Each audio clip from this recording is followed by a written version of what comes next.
우리 교회는 복이 참 많습니다. 그 중에 아주 중요한 복 중에 하나가 신생아가 많이 태어난다는 것입니다. 요즘 젊은이들이 교회를 떠난다는 얘기를 많이 듣는데요. 저희 교회는 참 젊은이들이 많아서 아이들이 많이 태어납니다. 올해가 아마 레코드 하이 기록을 세울 것 같아요. 대충 얼마쯤 될까요? 우리 한어권하고 영어권하고 합해서 올해 약 30명가량 태어납니다. 와, 우리 애들이 정말 애 많이 낳습니다. 얼마나 감사한지. 자, 이렇게 갓 태어난 아이들이 누워있을 때 재롱을 떨죠. 그러다가 어쩌다 이 아이가 뒤집기라도 하면 와, 이날은 경사예요. 그래서 육아일기에다 빨간 글씨로 오늘은 뒤집은 날 이렇게 쓰죠. 뒤집은 날. 그러다가 걷기로 한다면은 이것은 진짜 가정의 경사죠. 이 기쁜 소식을 온 세상 전하세.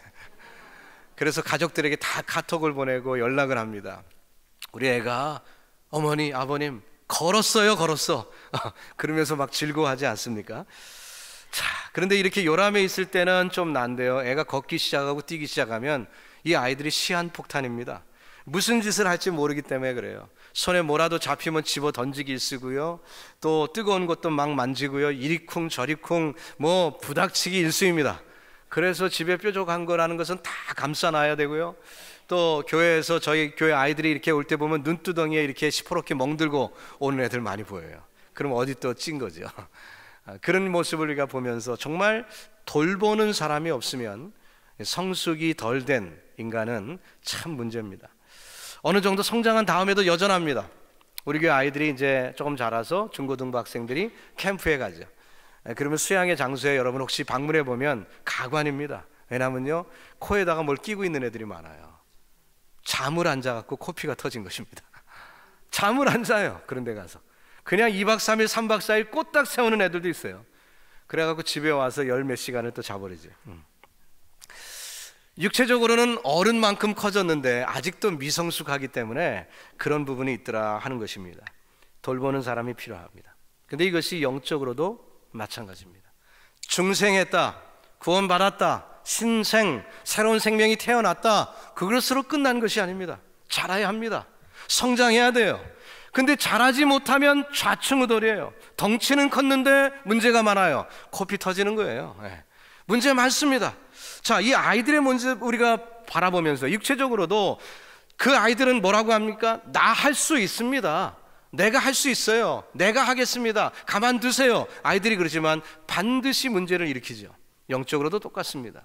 스스로 다 컸다고 합니다. 스스로 이만하면 내가 영적으로 성숙하다고 생각하지만 막상 미성숙한 사람들은 반드시 문제를 일으키게 되어 있어요. 여러분, 저와 여러분에게 목자이신 우리 구주 예수님이 있음을 믿습니다. 우리 주님께서 우리의 목자 되어주시니 얼마나 감사합니까? 오늘도 말씀으로 주님께서는 저와 여러분을 돌보시고 계세요. 세상 어둠 속에서 외롭고 힘들어 헤맬 때 성령께서 우리를 위해 기도하시고 우리에게 은혜를 베풀어 주십니다. 성도를 온전케 하기 위하여 교회를 세워주시고 교회 목사와 교사를 하나님이 맡겨주셔서 하나님의 말씀을 가르치도록 합니다. 오늘 이 시간도 주님의 음성을 올바로 듣는 저와 여러분 다 되기를 예수님의 이름으로 축복합니다. 오늘 본문을 보니까 예수님께서는 명절에 많은 사람들이 예루살렘으로 올라갈 때 올라가지 않으시고 좀 기다리셨어요. 그래서 비밀리에 잠시 후에 사람들 눈에 안 띄게 올라가십니다. 근데 사람들이 어떻게 알았는지 소문을 듣고 예수님을 찾습니다. 왜냐하면 그 소문에 의하면은 예수님이 메시아다 이렇게 말하는 사람이 있는가 하면은 어떤 사람들은 아니야, 미혹해 하는 사람이야 이렇게 얘기하는 사람들도 있거든요. 그래서 그들은 확인하기를 원했습니다. 그래서 예수님을 찾는데 어느 날 예수님께서 성전에서 가르치시는 것입니다. 많은 사람들이 듣습니다. 그때는 초막절이었어요. 초막절이니까 예수님께서 이 성전에서 가르치실 때 어떤 주제의 말씀을 가르치셨을까? 아마 상상컨대 율법에 대한 말씀을 소개하고 가르치지 않았을까 그렇게 생각이 됩니다. 그런데 자, 이 율법을 전하는 이유는 뭘까요? 율법을 전하면 율법을 지키라는 거죠. 지키기 위해서 전하는 것 아니겠습니까? 그런데 여기에다가 이 질문을 해봅니다. 그러면 율법을 지키고 있습니까? 혹은 지킬 수 있습니까? 라고 질문하면 뭐라고 답이 나올까요? 여기에서 답이 둘로 나눠지죠. 한 사람은 지킬 수 있습니다. 또 다른 한 사람은 나는 아무리 보아도 율법을 지킬 능력이 없습니다. 이렇게 둘로 나눠져요. 이 바리새인들의 문제점이 뭡니까? 그들이 율법을 지킬 수 없음에도 지킬 수 있다라고 말하는 게 문제였습니다. 즉 영적으로 성숙지 못한데 어른이라고 착각하는 게 문제였어요. 자, 이것이 유대인들의 커다란 문제입니다. 예를 들어서 살인하지 말라, 그 율법을 들으면 성령 받은 사람은 어떻게 반응할까요? 남을 미워했던 것, 남에게 사랑을 베풀지 않았던 것, 이런 것이 가슴에 찔립니다.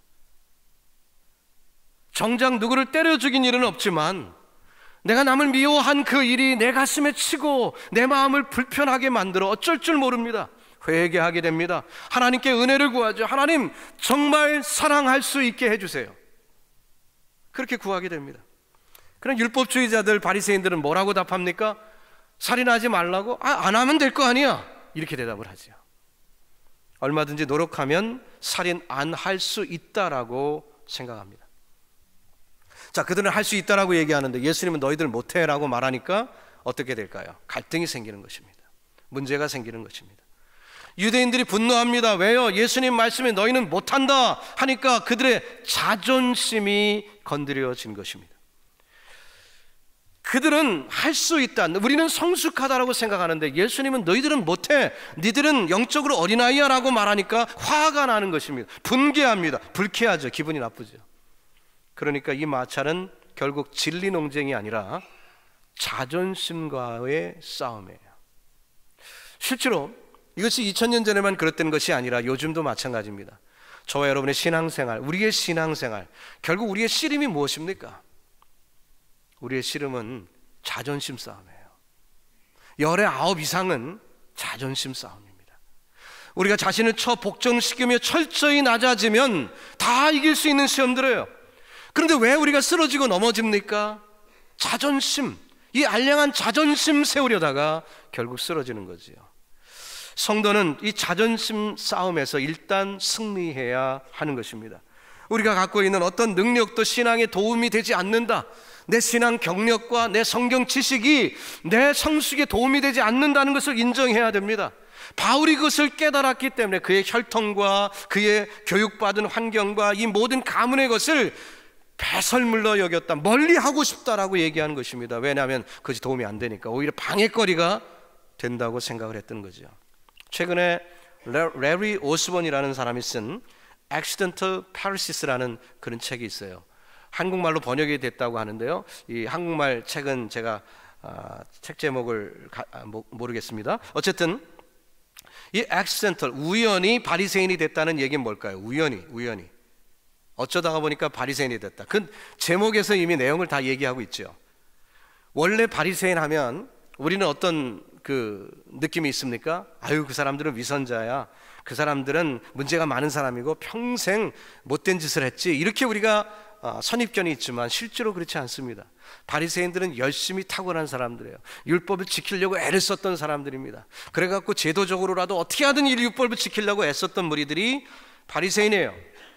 그러나 이 저자가 얘기한 것처럼 우연한 기회에 위선자가 되고 말았다는 거예요. 우연한 기회, 어쩌다가 보니까 accidentally, 자기가 의도한 것이 아니라 어쩌다 보니까 바리새인이 됐다는 거죠. 이 바리새인적인 성향은 우리에게도 늘 있습니다. 우리가 신앙생활하고 있다면 100이면 100명 다 우리에게는 바리새인적인 요소가 있고 그 시험이 끊임없이 우리에게 있어요. 그래서 우리는 늘 깨어 있어야 합니다. 어떻게 우리가 우리를 테스트해 볼 수 있을까요? 어떻게 내가 이 바리새적인 요소가 내게 아직도 있는지 차단할 수 있을까요? 테스트하는 방법이 하나 있습니다. 너무너무 쉬운 방법이에요. 자존심 건드려 보면 돼요. 자존심 건드려 보면 돼요. 자존심을 팍 찔렀는데도 주여 하고 있으면은 승리한 겁니다. 근데 자존심이 팍 들어가는 막 찔리고 막 그러는데 네가 뭔데 이렇게 나오면 이제 그 사람은 아직 어린아이라는 거죠. 이것이 바로미터입니다. 100% 정확합니다. 저도 우리 교회 와서 이렇게 목회를 하는데요, 그 전에 개척교회부터 이렇게 했던 교회에서 목회할 때는 제가 자존감이 많이 세워졌었습니다. 그러다가 우리 교회 와니까 자존감 막 팍팍 짓밟히는데 와, 너무너무 힘들더라고요. 야, 이런 거구나, 이런 거구나. 예. 여전히 지금도 그렇지만요, 참 힘들어요. 제 후배 목사님들이 개척할까요? 부임이 좋을까요? 그러면 개척해. 오히려 그렇게 제가 얘기를 하죠. 예. 여러분 구원 받았습니까? 아멘. 어떻게 구원 받았죠? 38년 병자가 일어나는 거 봤으니까 구원 받았습니까? 기적의 떡 오병이어 같은 거 맛보았으니까 구원 받았나요? 우리 퀸스 한인교회 같이 좋은 교회 나오셨으니까 구원 받았나요? 아니죠. 예수께서 내 죄를 위하여 십자가 지시고 그분이 나를 위하여 십자가 지신 그것을 주님께서 귀하게 여기셔서 사망 권세를 이기시고 부활 승리하신 것, 그것 때문에 내가 믿고 구원 얻은 것 아닙니까? 예, 그거예요. 다른 것 아무것도 없습니다. 내 죄를 위해서 주님 돌아가신 것, 그걸 바로 내 죄 때문임을 철감하면서 나는 죄인인데 주님의 구속의 은혜로 내가 구원받는, 바로 그것이죠. 근데 올해 교회를 다니다 보면 이 바리새인적인 이 율법주의가 우리에게 머리를 들고 올라옵니다. 뭔가 아는 것 같거든요. 뭔가 할 수 있는 것 같거든요. 그래갖고 우리가 뭔가 할 수 있는 것 같은 그것 가지고 바리새인 노릇을 하는 그런 경향이 있습니다. 이유가 뭐라고요? 아직 완전히 죽지 않았기 때문에, 자존심 때문입니다.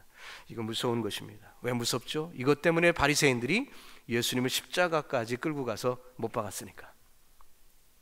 다른 건 아니죠. 예수님에 대한 그들의 불만이 뭡니까? 죽이고 싶은 마음이 왜 들었어요? 자존심이에요.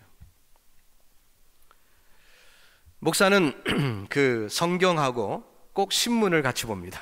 왜냐하면 세상 돌아가는 걸 알아야 또 설교를 올바로 할 수 있기 때문이죠. 그래서 오늘 아침에도 저는 뉴스를 또 봤습니다. 물론 성경도 보지만 오늘 아주 생생하게 내가 뭘 또 알면 전해야 되니까요.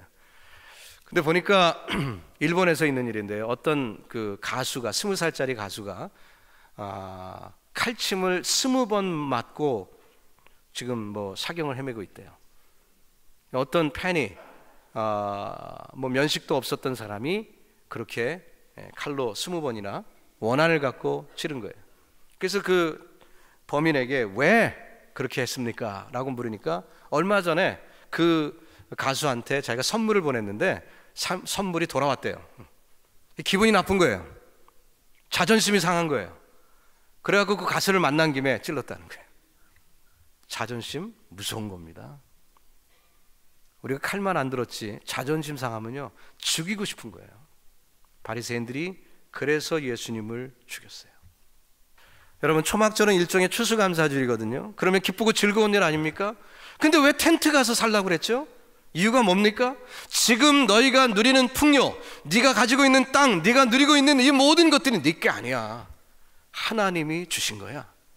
이것을 깨닫게 하기 위하여 초막에 들어가 살아보라. 텐트 생활 해봐라. 그것입니다. 모든 게 하나님의 은혜라는 거지요. 다른 말로 말하면 뭡니까? 자존심 어디도 있을 곳이 없다는 것입니다. 하나님 앞에서. 바로 여러분과 제가 반드시 체험해야 될 절기가 초막절이죠.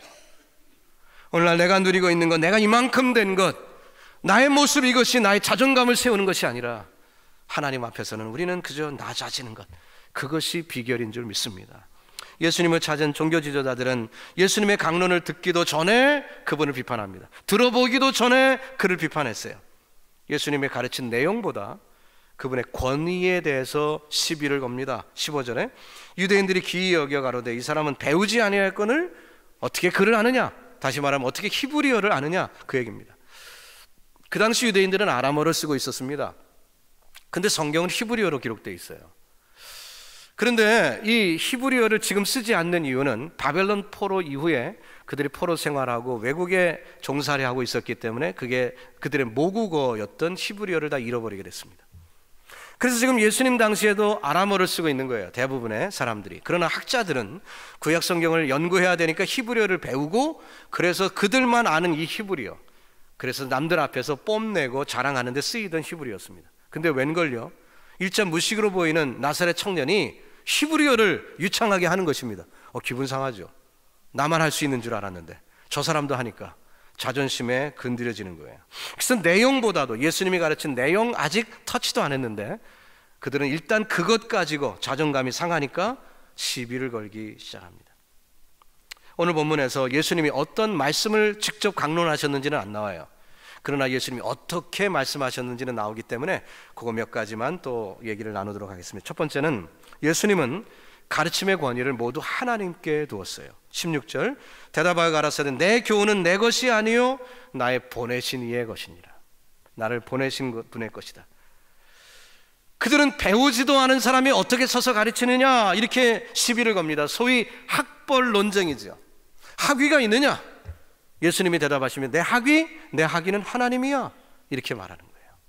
여러분, 저와 여러분의 모든 근거가 세상적인 학벌과 혈통 내 지식과 가진 것이 아니라 하나님이 여러분의 모든 근거 되시기를 주님의 이름으로 축원합니다. 주님은 늘 종으로 남기를 원하셨어요. 그렇기 때문에 오늘도 이 하나님의 말씀을 우리가 대할 때 소중하게 받습니다. 생명같이 여깁니다. 왜? 예수님께서 이 말씀 속에 모든 하나님의 권위를 두셨기 때문에 우리도 동일하게 이 말씀하시는 아는 지식을 내가 자랑할 것이 아니라 모든 말씀의 근거를 하나님께 두는 지혜가 우리 모두에게 있기를 주님의 이름으로 축복합니다. 두 번째는 그 말씀을 이론이 아니라 실제 삶에 적용하도록 가르치고 계십니다. 17절 말씀에 사람이 하나님의 뜻을 행하려 하면 이 교훈이 하나님께로 왔는지 내가 스스로 말함인지 알리라.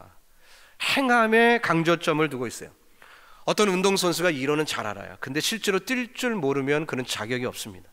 예수님께서는 탁상공론 말하는 것이 아닙니다. 실제 움직이기를 원하셨어요. 하나님의 말씀은 운동력이 있는 줄로 믿습니다. 실제로 하나님 말씀 따라 살 때 역사가 나타나는 거예요. 우리가 말씀을 지식적으로만 알아갖고는 절대로 역사를 경험할 수 없습니다. 기적을 체험할 수 없습니다. 그러나 그 말씀대로 한 발짝이라도 움직일 때 하나님의 역사가 나타날 줄로 믿습니다. 주님께서 말씀하신 것이 그저 말씀만 하신 것이 아니라 행하신 그 이유는 바로 본을 보이기 위하여서 그렇게 하셨다고 했습니다. 요한복음 13장 15절에 내가 너에게 행한 것 같이 너희도 행하게 하려 하여 본을 보여노라. 그래서 주님은 제자들을 부를 때 Follow me 라고 얘기한 거예요. Follow me. 예수님 가신 그 길을 따르라는 것입니다. 따르라는 거예요. 그 길을 따라갈 때 주의 말씀이 내 삶의 경험이 되고 그 말씀이 로고스가 레마가 되고 말씀의 능력을 우리가 체험하는 거예요. 자, 유대인들의 문제점이 뭐였습니까? 그들은 좋은 말씀 귀로 듣는 것만 좋아했어요. 아무런 결단도 내리지 않습니다. 어떤 희생도 할 생각 없습니다. 그저 그냥 그거 모르던 건데 알게 됐네, 그런 쾌감만 누리기를 원했던 거예요. 근데 주님은 삶을 바꾸라고 말씀합니다. 일단 한 발짝이라도 움직이라는 거예요. 그대로 살라는 거죠. 결단을 요구하는 것입니다. 무슨 결단이죠? 지금까지 나 중심적으로 살던 것을 이제는 다 근거를 내려놓고 하나님 중심으로 사는 그것 한번 실천해 보라는 것입니다. 여러분, 오늘 우리의 문제점이 어디 있습니까? 좋은 말씀 많이 들었습니다. 은혜도 많이 받아왔어요. 근데 그걸 창고에 꼭꼭 채워두고 있지 않습니까? 어떤 분은 기억력이 너무너무 좋아가고요, 어느 날 어느 집회에서 어느 강사를 통해서 어떤 성경 본문에 어떤 은혜를 받았다까지 다 기억하는 분들이 있어요. 와, 대단하세요. 저는 기억력이 이렇게 안 좋은데요, 와, 그런 분들 보면 두 손 반짝 들어요. 그러면 그 말씀이 그분의 삶을 얼마나 움직이고 있나, 이건 또 별개의 얘기더라고요. 여러분, 오늘 하나님 앞에서 하나님을 어떻게 기쁘게 하실 수 있습니까? 여러분, 하나님의 말씀이 생각나는 것이 있어요. 그럼 실천하세요. 그렇게 살면 됩니다. 생각만 하지 마시고 한 말씀이라도 그렇게 살면 됩니다.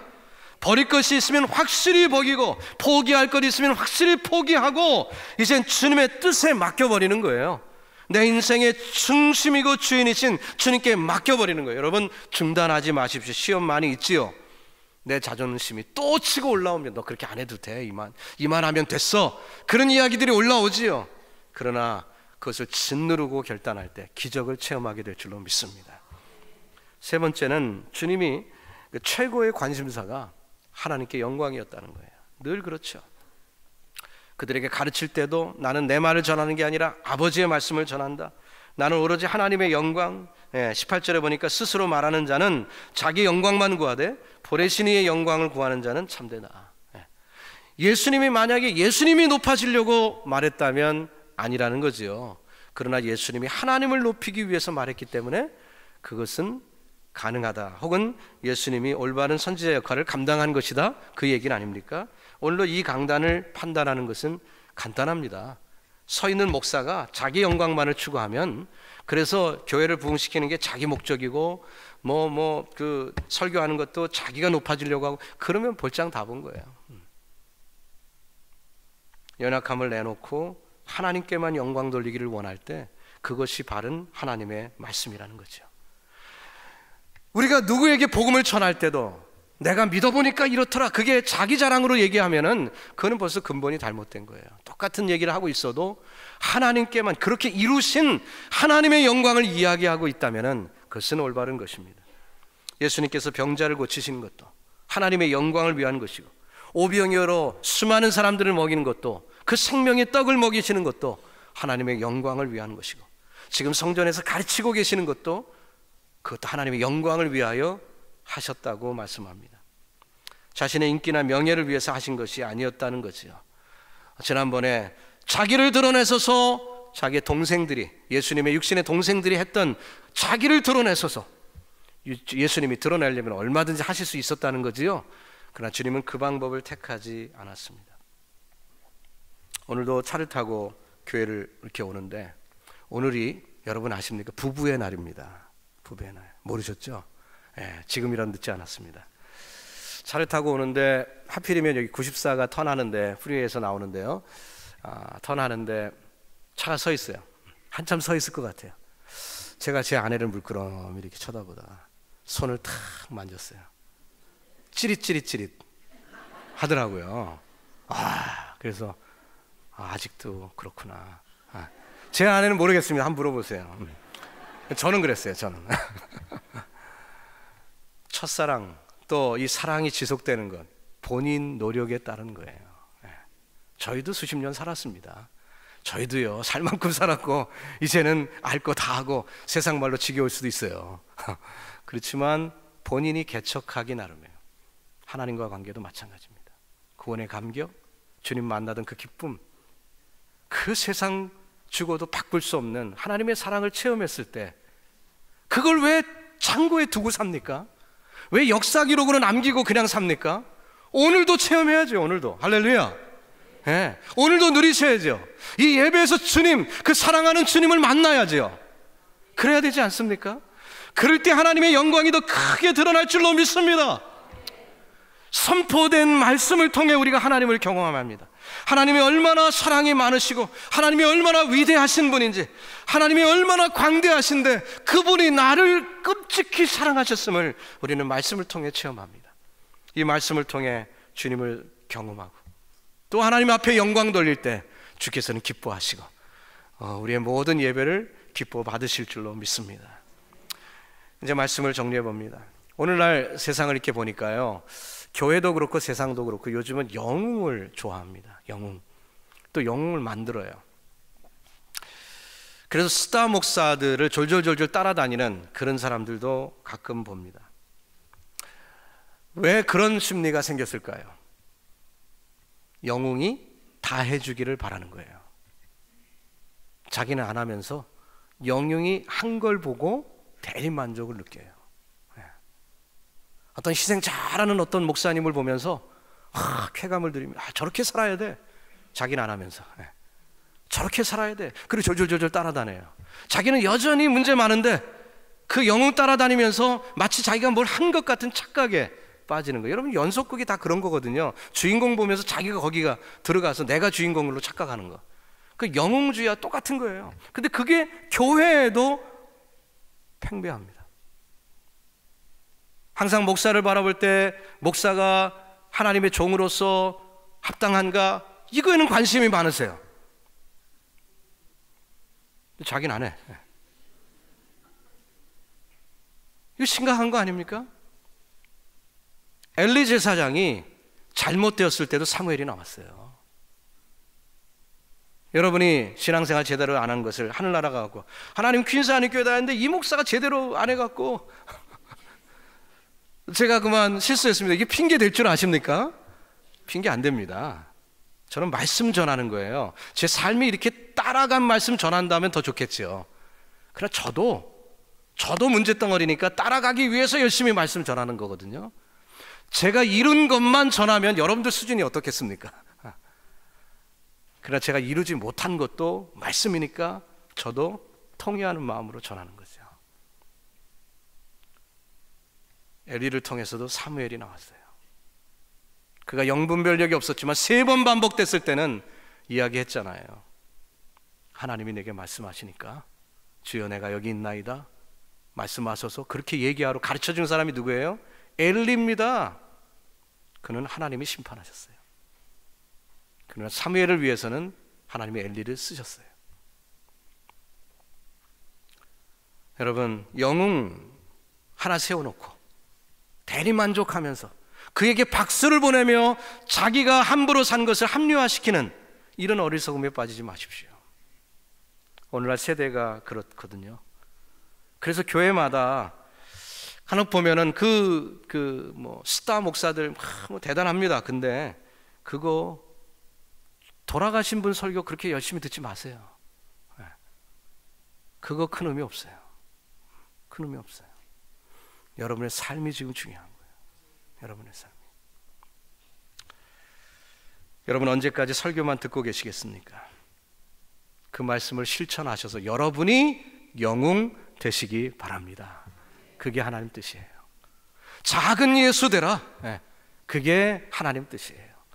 그렇기 때문에 우리의 연약함, 그저 영웅 바라보고 대리만족 누리고 그저 아는 지식 가지고 자존감 세우고 그러지 마시고 철저히 낮아져 내 자신과 싸우면서 날마다 죽는 경험을 직접 하셔서 하나님 영광 돌리기를 예수님의 이름으로 축복합니다.